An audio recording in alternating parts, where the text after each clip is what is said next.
welcome to Decluttering, a podcast about organizing and decluttering your life. And hello to your host, Shelina. Hello. Hello. Hi, how are you?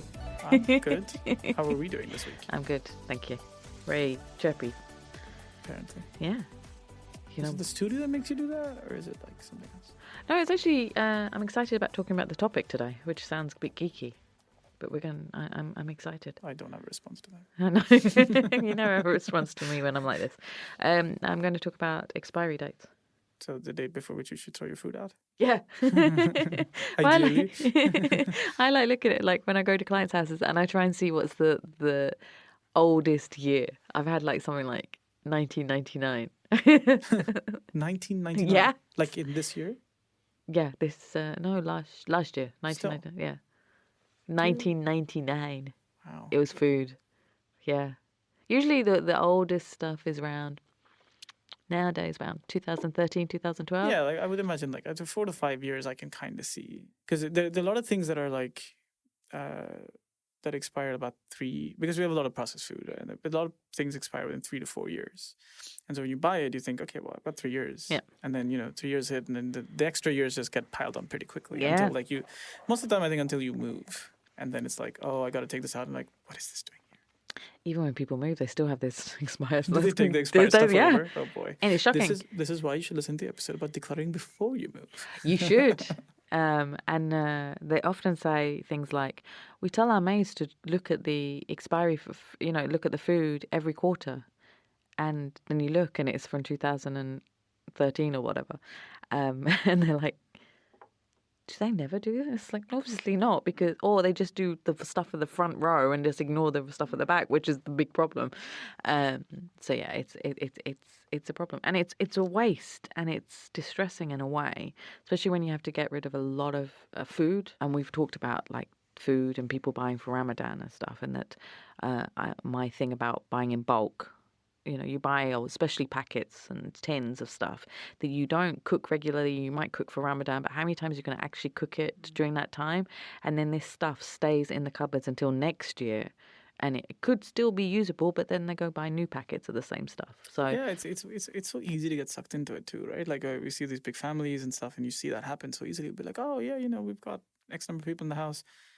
I might as well buy 24 of this thing because we'll eat it and or drink it, and then suddenly it's like 6 months in, and it's like, oh, we've got through about a box of this stuff. It sits there and it's bad, and people you might like something that you bought on holiday, like tea, so you buy loads of packets of the stuff. But the reality is now you can buy everything online. You can get it shipped to you from wherever you are. So if you like something, take it home and see if you still like it when you get home.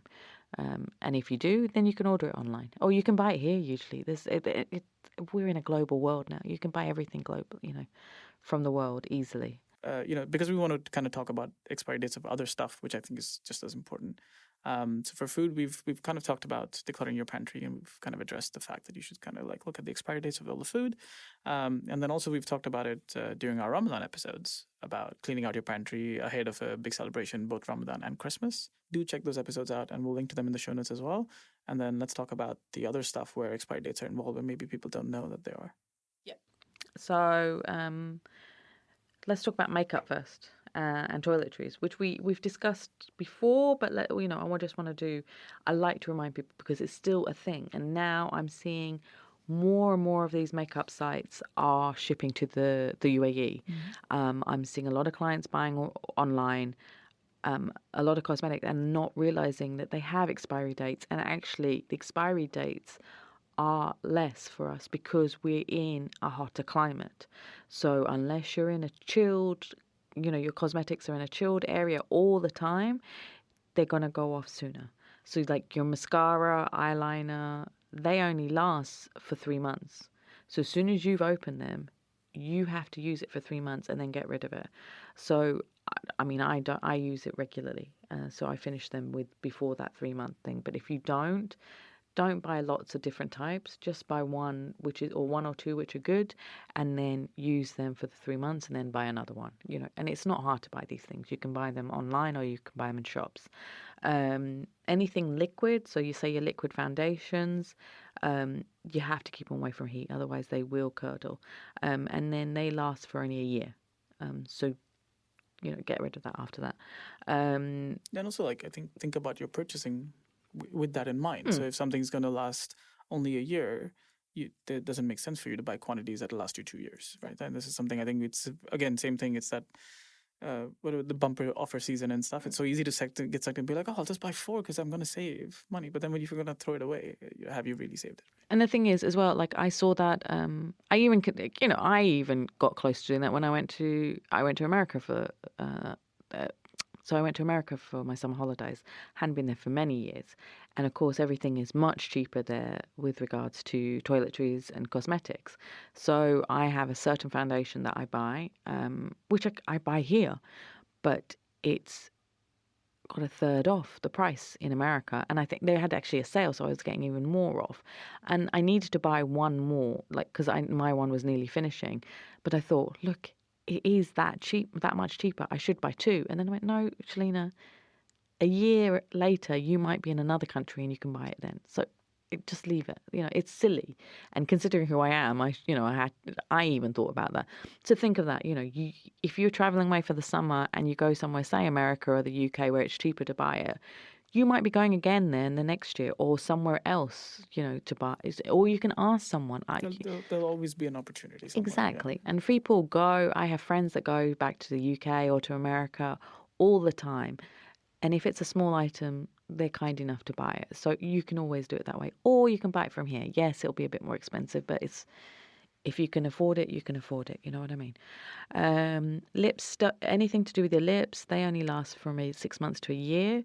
So don't buy too many. And they do smell funny or don't go onto your lips properly after a while. So they can remain bacteria-free, they say, for about a year, but just be careful and just don't buy too many.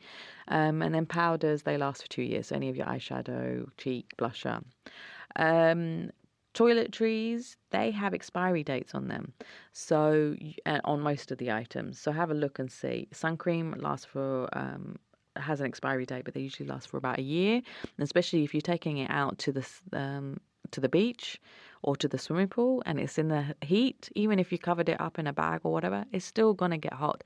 It's going to expire sooner, especially in the heat here, in the summer. So think about that. And sun cream is not effective if it has expired. You need to get rid of it if it has expired. So feminine hygiene as well has expiry dates, and women do not realize this. And I have pointed it out to every single client of mine. So if you have these packets, you take one of them and put them in your bag, and they're in random different bags.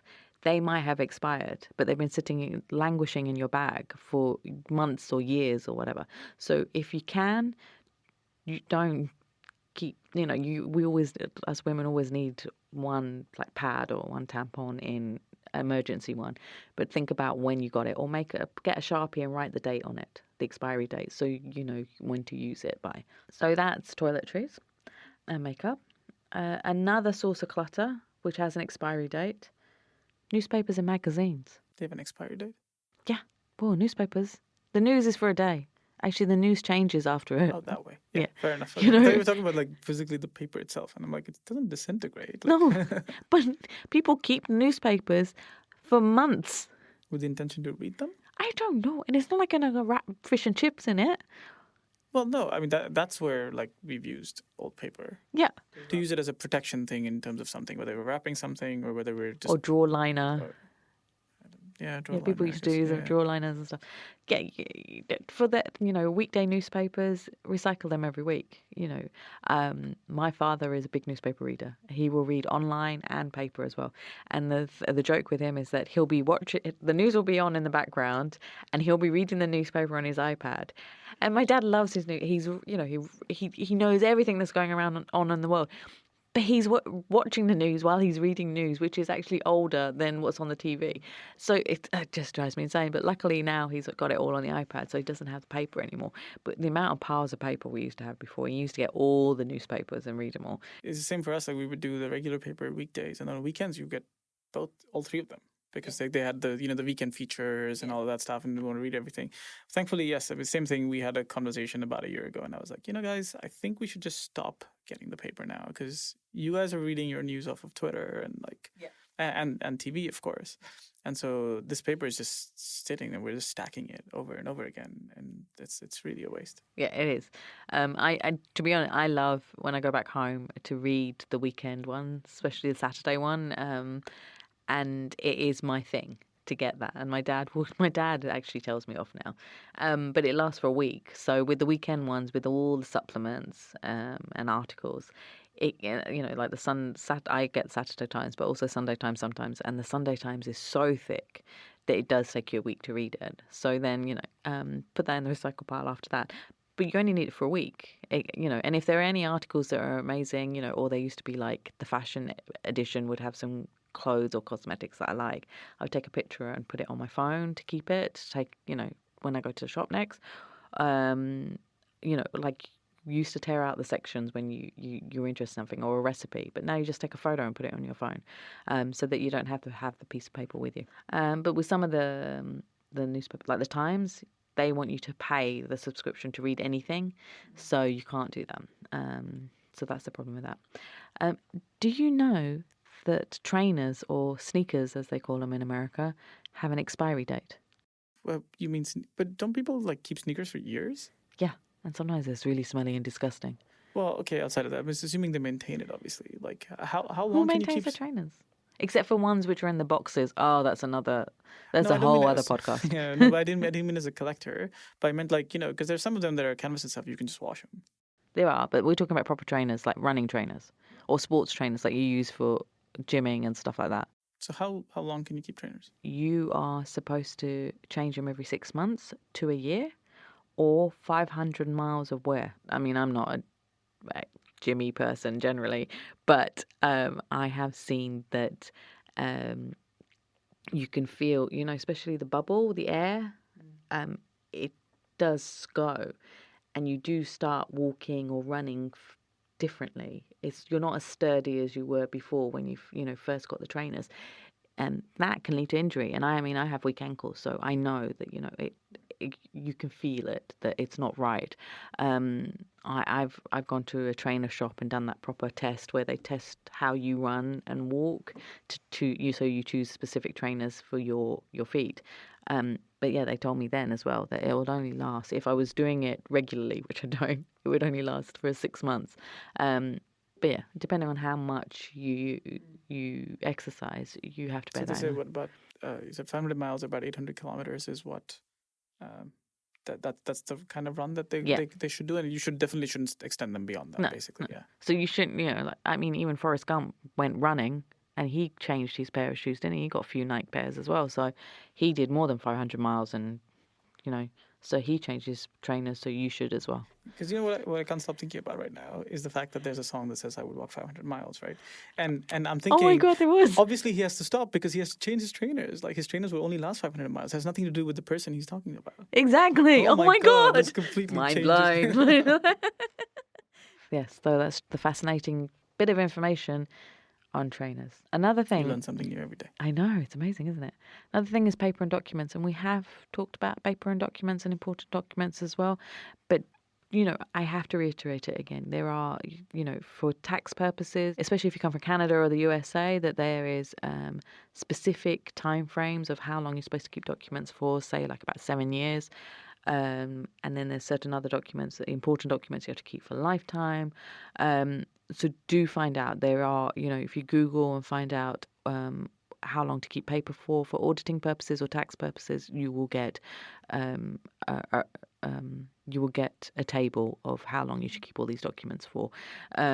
Bills, you should only keep them for a year, unless you need it for tax purposes. But if you're here, you most probably don't need them. And that's it really for expiry. Yeah, and I think it's important to realize as well, as you mentioned with paper, like there are things that we don't think of those things as expiration dates, but there's a utility endpoint to these things, right? So there's a day when this particular document is not relevant. I mean, we have registration papers of cars we've sold, right? Yeah. And again, these are things like you should be getting rid of them. You're preserving them is doing nothing for you other than taking real estate space, and then it gets clutter. And it's the same with insurance policies. Every year I get a new insurance policy for my car, and if I haven't had to use the policy from the previous year, that goes straight away into my shredding pile. and I just put in the new policy into my file. So each year the old policy gets out of the file and the new one comes in. Unless you need it for reimbursement, there is no need to keep those policies. So car, home, medical, those policies should be removed every time. Medical, keep it for about 6 months because you need it usually to get reimbursement for any medical treatments. But anything else, there is no reason to keep them in your file. And the same with bills. When we used to get paper bills, it used to be that if I get a new electricity bill, the one that was 12 months old before, that would be removed. So I'd just do it periodically, continuously removing that old one out so there was space for the new one. Yeah, I think for people that may be a bit worried or may not feel like that's good enough for them, like you can always digitize it and have a copy so that you have a reference point you can look. I mean, I don't even recommend that, to be honest, because then you'll just create digital clutter, which is just... Well, you don't need to do that, digitize it now, because if it's all on apps.